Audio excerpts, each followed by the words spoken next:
রাতে ঘুমানোর সময় আমার স্ত্রী যখন আমার বুকের ওপর এসে শুয়ে পড়ল, তখন আমি বেশ বিরক্তি নিয়ে ওকে বললাম, সারাদিন কাজ করে রাতে তোমার জন্যে একটু শান্তিতে ঘুমাতেও পারি না। তুমি তো জানো যে আমি তোমার বুকে ছাড়া ঘুমাতে পারি না। এমন ন্যাকামো না করলেও তো পারো। তোমার জন্য কোনো কাজে শান্তি নেই আমার। ভালো, তবুও আমি তোমার বুকেই ঘুমাবো। তুমি মরে গিয়েও তো আমাকে মুক্তি দিতে পারো। রোজ রোজ এমন অশান্তি আমার আর সহ্য হয় না। এমন একটা বস্তা গায়ের উপর থাকলে কি কেউ ঘুমাতে পারে? আমি তো শুধু রাতের বেলাতেই তোমার বুকে ঘুমাই, আর তো কখনো জ্বালাতন করি না। তোমার মতো নির্লজ্জ মেয়ে আমি আর একটাও দেখিনি। আমার মাথা ব্যথা করছে, একটু হাত বুলিয়ে দাও। কথাটা বলে আমার হাতটা নিয়ে ওর কপালের উপর রাখলো। হাজারবার বলার পরেও, এমনকি গায়ে হাত তুলেও ওর এই স্বভাব পরিবর্তন করতে পারেনি। আপনারা নিশ্চয়ই ভাবছেন যে আমার স্ত্রী আমার উপর ঘুমালে আমি এত বিরক্ত কেন হই।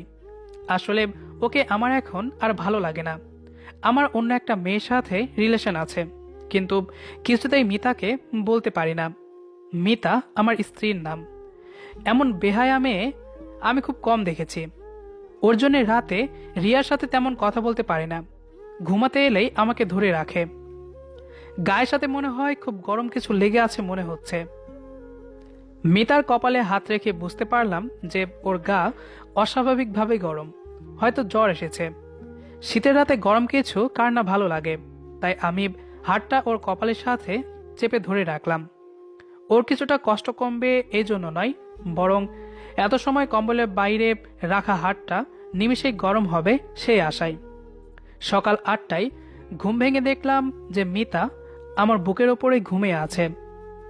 গায়ে হাত দিয়ে বুঝলাম যে গা রাতের থেকে অনেক বেশি গরম হয়ে আছে। কয়েকবার ডাক দিলাম, কিন্তু কোনো সাড়া দিল না।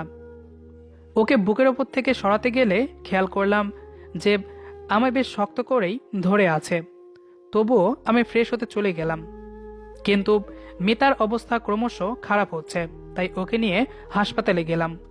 ডাক্তার বলল, ওর অবস্থা অনেক বেশি খারাপ, এখন আইসিইউতে ভর্তি করতে হবে। কিন্তু আমি ওর জন্য এত টাকা নষ্ট করতে পারবো না। তাই সাধারণ মহিলা ওয়ার্ডে ভর্তি করে দিয়ে এলাম। অফিসে এসে রিয়ার সাথে গল্প জুড়ে দিলাম।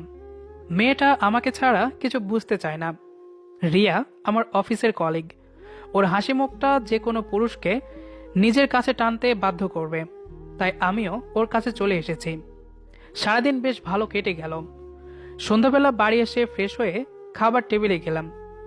না, আজ আর এই টেবিলে আমার পছন্দের কিছু রান্না করা নেই। মিতা রোজ সন্ধ্যা হলেই আমার পছন্দের হালকা খাবার বানিয়ে দিত, তারপর নিজের হাতে খাইয়েও দিত। রিয়ার সাথে রিলেশনে যাওয়ার পর একদিন বলেছিলাম যে তোমার আমাকে খাইয়ে দিতে হবে না, নাকি বিষ মিশিয়ে এভাবে খাওয়াতে আসো। তারপর থেকে আর কখনো খাইয়ে দিতে দেখিনি। মিতা রান্না করে টেবিলে গুছিয়ে রাখত। আজ মিতা নেই, তাই কেউ কিছু বানিয়ে রাখেনি।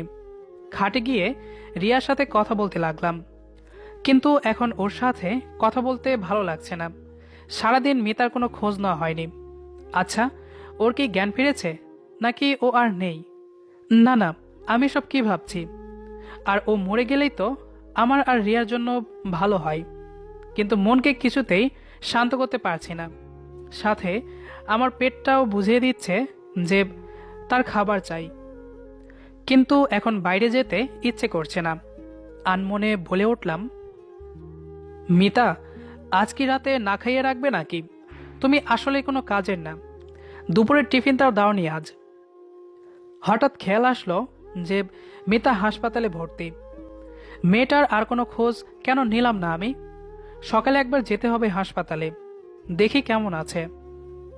এখন ঘুমিয়ে পড়ি, কিন্তু শুয়ে কোনো শান্তি পাচ্ছি না। কিছুতেই ঘুম আসছে না। আজ মিতা নেই বলে কি এমন হচ্ছে? হয়তো বুকের উপরে কেউ না থাকলে ঘুম আসবে না। অভ্যাসটা খারাপ হয়ে গেছে। রাত যত বাড়ছে মিতার কথা তত বেশি মনে পড়ছে। সাথে ক্ষুধাটাও বেড়ে চলছে। কিছু সময় এপাশ ওপাশ করলাম, কিন্তু ঘুমাতে পারলাম না। উঠে গিয়ে ফ্রিজ খুলে খাবার আছে কিনা দেখতে গেলাম। গিয়ে দেখলাম